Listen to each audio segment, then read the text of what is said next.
Di video sebelumnya, kami telah memuat sebuah pernyataan dari seorang Hakan Çalhanoğlu yang memberikan klaim berani bahwa ia tidak memiliki masalah dengan AC Milan, dan ia bahkan mengatakan bahwa masih dicintai oleh fans Rossoneri. Menanggapi hal tersebut, Ketua Kurvasud Luca Lucci terdorong untuk memberikan pernyataan sanggahan terkait apa yang dikatakan Çalhanoğlu. Leader supporter garis keras AC Milan itu membantah semua pernyataan Çalhanoğlu dan siap menunggunya di derby Milan. Fans Milan yang sebenarnya tidak akan meminta foto Anda sejak awal. Tenang saja, itu semua akan dijelaskan kepada Anda di hari derby. Tentang apa yang sebenarnya Milanisti pikirkan tentang Anda. Anda sangat tidak layak. Sampai jumpa di derby Milan. AC Milan melakoni pertandingan yang cukup sulit dalam lawatannya ke kandang Spezia di Giornata ke-6 Liga Italia. Setelah bermain imbang 0-0 di babak pertama, Milan akhirnya bisa pulang dengan mengemas 3 poin setelah memenangkan pertandingan dengan skor 1-2. Daniel Maldini membuka keunggulan bagi Milan di menit ke-48, memanfaatkan umpan silang Pierre Kalulu. Perlawanan sengit yang ditunjukkan oleh tuan rumah akhirnya berbuah hasil melalui gol Daniele Verde di menit ke-80 yang merubah papan skor menjadi 1-1. Keputusan Stefano Pioli menarik keluar Frankesi dan menggantikannya dengan Brahim Diaz terbukti tepat, karena pemain mungil asal Spanyol tersebut kemudian tampil menjadi pahlawan kemenangan Milan melalui golnya di menit ke-86. Laga yang cukup sulit, tapi raihan 3 poin sudah cukup mengantarkan Rossoneri memuncaki daftar klasmen sementara dengan raihan 16 poin. Dan seperti dikutip dari laman resmi AC Milan, berikut ini beberapa statistik menarik yang terjadi usai pertandingan tersebut. AC Milan telah meraih 16 poin dari 6 pertandingan Serie A musim ini. Itu adalah yang ketiga kalinya sejak era 3 poin per kemenangan, di mana 2 diantaranya terjadi pada musim 2003-2004 dan 2020-2021.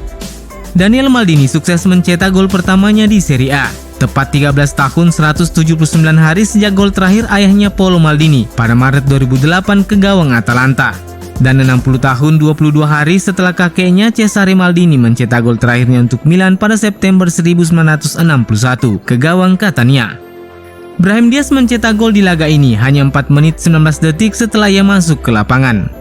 Dari 7 gol Brahim Diaz di Serie A, gol ke gawang Spezia adalah gol pertamanya sebagai pemain pengganti. Daniel Maldini memulai pertandingan Serie A pertamanya sebagai starter di laga ini. 12 tahun 117 hari dari penampilan terakhir ayahnya Paolo Maldini untuk Milan di Serie A, yakni pada 31 Mei 2009 melawan Fiorentina. Kedua assist Pierre Kalulu di Serie A tercipta saat melawan tim Liguria. Yang pertama adalah saat melawan Genoa pada bulan April. Ini adalah kemenangan ke-100 dari 189 penampilan Frankesi untuk AC Milan di semua ajang kompetisi. Baru-baru ini AC Milan dipaksa untuk berurusan dengan masalah cedera. Meskipun begitu, anak asuhan Stefano Pioli masih bisa tampil cukup baik. Di pertandingan melawan Spezia, Olivier Giroud dan Davide Calabria telah kembali dari ruang perawatan. Dan jelang pertandingan melawan Atletico Madrid di Liga Champions, Stefano Pioli kembali akan menyambut 2 pemain lainnya. Selama konferensi pers setelah pertandingan melawan Spezia, Pioli ditanya apakah ada pemain lagi yang akan kembali dalam tim beberapa hari mendatang. Pioli mengungkapkan ia mendapatkan kabar baik terkait kondisi Simon Kjaer dan Alessandro Florenzi. Kedua pemain tersebut memiliki peluang besar masuk ke dalam skuad untuk menghadapi anak asuhan Diego Simeone di San Siro. Dari mereka yang tinggal di rumah, saya pikir Kjaer dan Florenzi yang akan kita pahami pada hari Senin jika mereka tersedia. Yang lain harus menunggu sampai setelah istirahat, kata Pioli kepada Milan News. Dari keduanya, Simon Kjaer nampaknya memiliki peluang bagus bermain sejak menit pertama. Pemain Denmark itu biasanya menjadi starter, tetapi penampilan positif Alessio Romagnoli baru-baru ini bisa mengubah banyak hal. Pandemi COVID-19 memang sangat mempengaruhi banyak sektor di kehidupan manusia, termasuk sektor sepak bola. Salah satu perubahan yang dilakukan adalah aturan pergantian pemain yang awalnya 3 menjadi 5 pemain. Selain itu, ada juga aturan water break yang wajib ada jika laga dilakukan pada siang hari. Namun seluruh perubahan peraturan tersebut sepertinya masih kurang bagi pelatih AC Milan Stefano Pioli. Dilansir dari Gol Internasional, Pioli mengaku perubahan aturan yang ada di sepak bola saat ini sangat membantu. Aturan-aturan baru tersebut sangat penting, saya sudah mengatakan ini sejak lama. Apalagi sekarang kami bermain setiap 3 hari. Bukan kuantitas menit yang dimainkan seseorang, tapi kualitas yang dimainkannya, kata pelatih 55 tahun tersebut.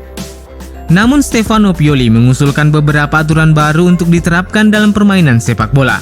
Salah satunya adalah aturan backcourt foul seperti pada permainan bola basket. Para pemain nantinya tidak boleh mengoper bola ke wilayah setengah lapangan milik mereka. Menurut Pioli, aturan tersebut akan membuat pertandingan sepak bola terasa lebih menyerang.